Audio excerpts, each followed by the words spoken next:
नमस्ते। RSV group of schools YouTube channel में आप सबका स्वागत है। आज मैं कक्षा 8 की हिंदी व्याकरण का एक टॉपिक लेकर आई हूँ जो कि है भाषा और लिपि, जिसे मैं आज आपको समझाऊंगी। भाषा की परिभाषा। सबसे पहले भाषा क्या है? हम आपस में एक दूसरे से बातचीत करते समय जिन शब्दों का इस्तेमाल कर रहे हैं, जैसा हम अपने मन के भावों को प्रकट करते हैं, उसे भाषा कहते हैं। आइए लिखित रूप में इसे कैसे देखेंगे।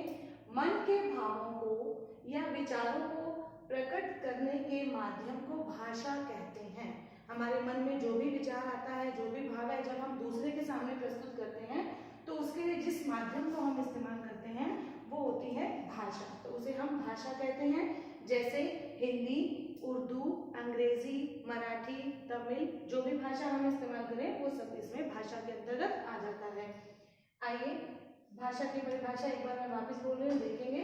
मन के भावों या विचारों को प्रकट करने के माध्यम को भाषा कहते हैं। जैसे हिंदी, अंग्रेजी, उर्दू, मराठी, तमिल, बंगला, जो भी आप भाषा, इसमें कोई भी एग्जांपल्स दे सकते हैं, उदाहरण दे सकते हैं। भाषा के रूप, पहले परिभाषा देखी है। भाषा के रूप क्या है? भाषा के मुख्यतः 3 रूप बताए गए हैं। कितने रूप बताए गए हैं? 3 रूप। पहला है मौखिक।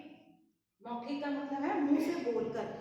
जब भी हम अपने मन की बात को एक दूसरे के सामने प्रकट करते हैं, जिसके द्वारा हम बोलकर, इसका मैं पहला बता रही हूँ उदाहरण। जैसे बोलकर आप कुछ भी अपने फ्रेंड को कुछ बता रहे हैं, या हम टीवी चैनल पर कोई भी न्यूज देख रहे हैं, रेडियो टीवी का जो माध्यम है उसमें जब आवाज आती है तो वो बोलकर मौखिक रूप है।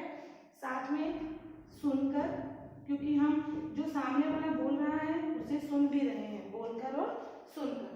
लिखित भाषा के रूप में हम आ जाएंगे। लिखित का मतलब होता है लिखकर, ठीक है।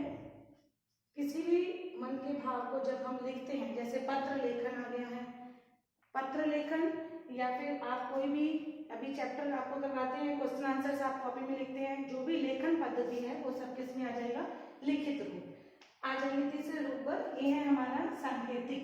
सांकेतिक का मतलब होता है इशारों के माध्यम से अपनी बात को प्रकट करना, इशारों के द्वारा। तो इशारे किस तरह हैं? देखिए, आप लाइब्रेरी में बैठते हैं, लाइब्रेरी के अंदर टीचर जो है आपको वहां बोलने की परमिशन नहीं देती है, बिल्कुल चुप रहना है, तो उसके लिए मैम आपको बोलती है तो ये क्या है? संकेत, ठीक है।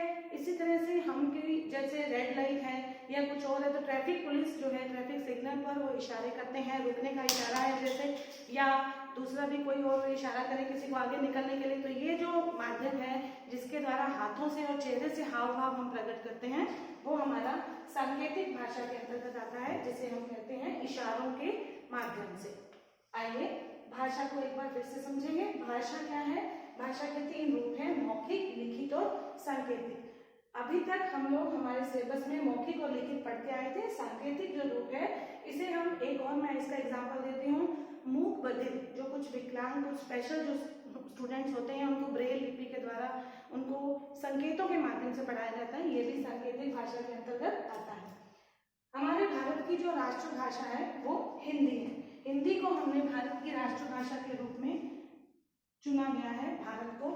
भारत में 14 सितंबर 1949 को हिंदी को राष्ट्रभाषा घोषित किया गया है। हिंदी, हमारी हिंदी की जो लिपि है वो है देवनागरी।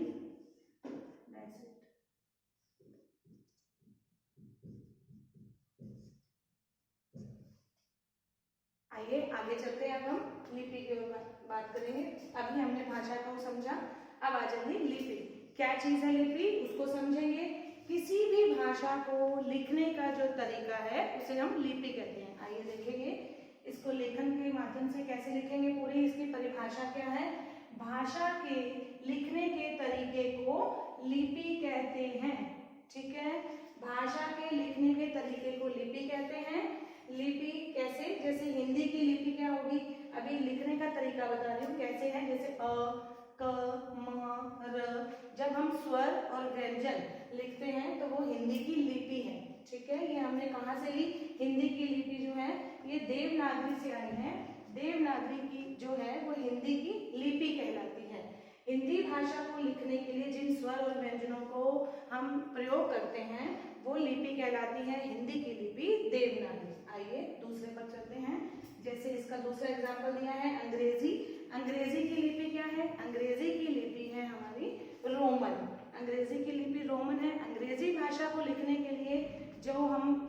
करते हैं तरीका, जो भी लिखन पद्धति है वो है जैसे ए, एम, एच, वी इत्यादि। इस तरह से जो लेखन पद्धति है अंग्रेजी भाषा की वो कहाँ से आई, उसे हम क्या कहते हैं, रोमन लिपि। आइए तीसरे पार्ट पर चलते हैं। लिपि का एक और उदाहरण पंजाबी। पंजाबी एक भाषा है, उसकी लिपि जो है उसको हम लेते हैं गुरुमुखी से। पंजाबी की लिपि है गुरुमुखी, तो उसके आप शब्द देखिए, पंजाबी लेखन जो है वो अलग है। ये है ऊड़ा, आड़ा, इसका उच्चारण भी अलग होता है, ऊड़ा, आड़ा, ईड़ी, सस्सा, हाहा, इस तरह से ये आगे इनके भी स्वर और व्यंजन होते हैं। तो इनको बोलने और लिखने का तरीका जो है वो गुरुमुखी लिपि कहलाती है। इसके साथ ही साथ लिपि जो है उसमें एक और हम ऐड करते हैं, मैंने एग्जाम्पल ऐड किया है चित्रलिपि। कुछ चित्रों या संकेतों के माध्यम से जब हम अपनी भाषा को लिखते हैं उसे हम चित्रलिपि कहते हैं। आपको मालूम हो चाइना है और इस साइड है, यहाँ पर जब आप कार्टून्स देखते हैं उसमें कुछ लिखी हुई लैंग्वेज आती है ना, तो वो चित्रलिपि कहलाती है। उसका एग्जाम्पल आप लोग देखेंगे। चित्रलिपि में इस तरह से कुछ भी साइंस बने हुए होते हैं, जैसे ये है, इसी तरह से और भी बहुत सारे साइंस बनते हैं, तो ये हमारी चित्रलिपि कहलाती है। चित्रलिपि, पंजाबी लिपि, अंग्रेजी, हिंदी, ये सारी मैंने भाषाएं बताई थी अभी तीनों। इन तीनों भाषाओं की लिपि भी अलग अलग है।